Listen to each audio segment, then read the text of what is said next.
Hello, everyone, and thanks very much for the organizers for putting together such an interesting uh, conference and such a variety of speakers. I think it's going to be very interesting. I'm going to be much more concrete, I think, perhaps than some of the other speakers, because what I want to talk to is just a couple of examples of embodied insect intelligence. And where I'm coming from in terms of, what is embodied intelligence, what's critical about it, is that I think it's basically we're trying to understand brains and how they work, and we think that the processing that people often assume requires some kind of neural computation can often be substantially simplified by the physical interface of the body to environment. And I was kind of inspired at the outset of my research work by a paper by Rüdiger Wehner, who's very famous for working on desert ants. This paper was called Matched Filters, and the way he put it in terms of sensory systems was that the spatial design of the receptor layer at the outermost periphery of the nervous system solves the particular problem, or in other words, algebra gives way to geometry. And many of you will know I've worked on this early in my career. I looked at cricket, how crickets localize sound, and one of the key things to understanding how they do this is the fact that their ears are actually constructed as a tracheal tube that connects one ear to the other, and this makes the whole system into a pressure difference receiver, which means that it's directional to sound. So you don't have to do anything complicated in the brain to understand the direction of sound. The direction of sound is given directly by the physical interface. And I wanted to just give another more recent example that we've been looking at on the sensory side, and then I'm going to talk a little bit about a motor example. So many navigating insects have wonderful compound eyes, which are almost 360-degree view. And also, quite often, they are sensitive to ultraviolet light. And this actually turns out to be very effective if you're trying to navigate in the world, because basically what that allows you to do is to detect the difference between the sky and the ground. The sky is full of ultraviolet light. There's very little ultraviolet light on the ground. And we actually use this, we set up this system where we could film using a camera looking at a mirror so that we got 360-degree view, and then the camera is set up to filter for ultraviolet light, and then we moved the camera around near our campus in Edinburgh. And what we saw, what we can see is something like this. So this is just doing a simple thresholding to get the sky versus the ground. And it turns out this very simple kind of binary shape is very, very recognizable. And if you use some fairly straightforward matching procedures, you can recognize exactly where you are on this 2-kilometer walk around Edinburgh. Hopefully you can kind of see what's emerging there. You can see, we're going through the park with the trees, and then we come back towards the buildings and so on. So just adding a UV filter to the front of our system actually improved the performance of a robotic navigation algorithm by about 50%. Just that simple thing of filtering for UV and using the sky shape. Okay, so for the remaining short time, I'm just going to talk about another recent example, and this is work done particularly by a former PhD student of mine, Jane Lovelace, and it's on trying to understand how maggots locomote. So this is a crawling maggot, and you can see that it has this kind of peristaltic wave that goes through the body. And there's also here you can actually see the internal organs of the body as well, which turn out to be quite important for how part of this works. So we know that they can crawl along like this. We also know that they can bend their body to be able to explore their environment, so to move around in these turning motions. So very briefly, we have been doing a kind of neuromechanical model of this, and we abstracted the physical system here into the segments, the 12 segments of the body.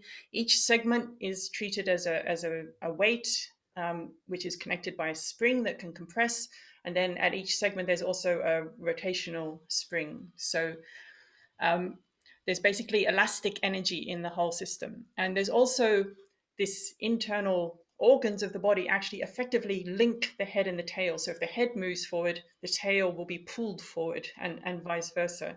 And what that means is that the system actually is a little bit, as I've illustrated here, you can think of it as a kind of circular set of springs connected together. And what you can perhaps even already intuit from just looking at this is that if you pushed on one of the weights, you would tend to get a wave will tend to continue through the weights all the way around this ring. Of course, under normal conditions, that if there's any kind of friction, that wave would dissipate. So this was the key insight that let us come up with a very simple neural circuit to be able to do this peristaltic locomotion, which is to basically have each segment just has local positive feedback. So the idea is that if a segment starts to compress, it sends a signal back to itself to keep compressing. So this kind of counteracts the friction. So the segment gets compressed by the wave coming from the previous segment, but we just give positive feedback to keep that going. And then to make this into a slightly more coordinated behavior, we also have distal inhibition. So segments a long way away from each other try and stop each other from contracting. And this keeps the wave, keeps the whole system with just one wave going through. And what this actually creates, if we now just think of it again, still in this kind of axial motion, is very nice peristaltic waves. So without any kind of pattern generator or anything else, as soon as you push on the back, you'll get a continuous wave that will allow the animal to crawl forward. And then if we allow now back in the bending between the segments, so we don't add anything else to the control is exactly the same, what I just showed you. We just give positive local feedback and negative distal feedback. Then some of the energy from this forward wave actually gets dissipated into body bends. And in fact, what we get is spontaneous emergence of turns, which without any additional control actually produces realistic exploration behavior. And it's probably easiest to just show this. So this is a set of these little simulated maggots. They're crawling by the mechanism I just said, and they're also exploring. And this is a completely deterministic simulation. So the different behaviors that you see are basically because the system becomes chaotic. And so we actually get this very nice exploration behavior happening without any control of turning whatsoever, no randomness, nothing else. It's just the mechanics that are doing this for us. Okay, I know time is quite short, so I'll just say we can also actually change this into chemotaxis by a very simple change, which is to just say if you detect that your odor sensing is giving you is increasing, you're getting closer to the odor, then what you should do is just change how much you bend, change your bendiness in this oscillation, in this turning behavior, so that you tend to go straight if you're going up the gradient, and you tend to bend more if you're going down the gradient. So we basically just change the bendiness by, again, a simple local reflex that just modulates the bend in each segment according to the sensory input which is happening at the head.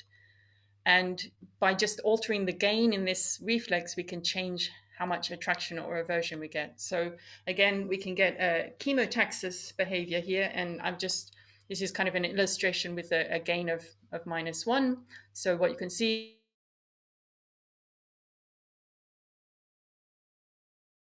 in this our maggots will now explore, but also tend to return to the center.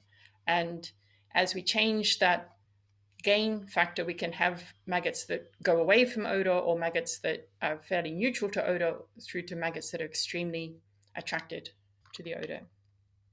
Okay, I just wanted to mention, because it's come up a couple of times already, the idea of prediction. And what's interesting here is that we can actually improve the behavior a little bit by using very simple form of prediction, which is basically saying that each segment actually can predict what the sensory input will be at the next segment. So each segment is just detecting its own contraction, but the previous segment can predict what that contraction is going to be, because the previous segment has just contracted.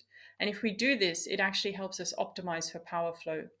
So again, in the interest of time, I won't kind of go through this in detail. Let me see if I can kind of get the kind of key idea across.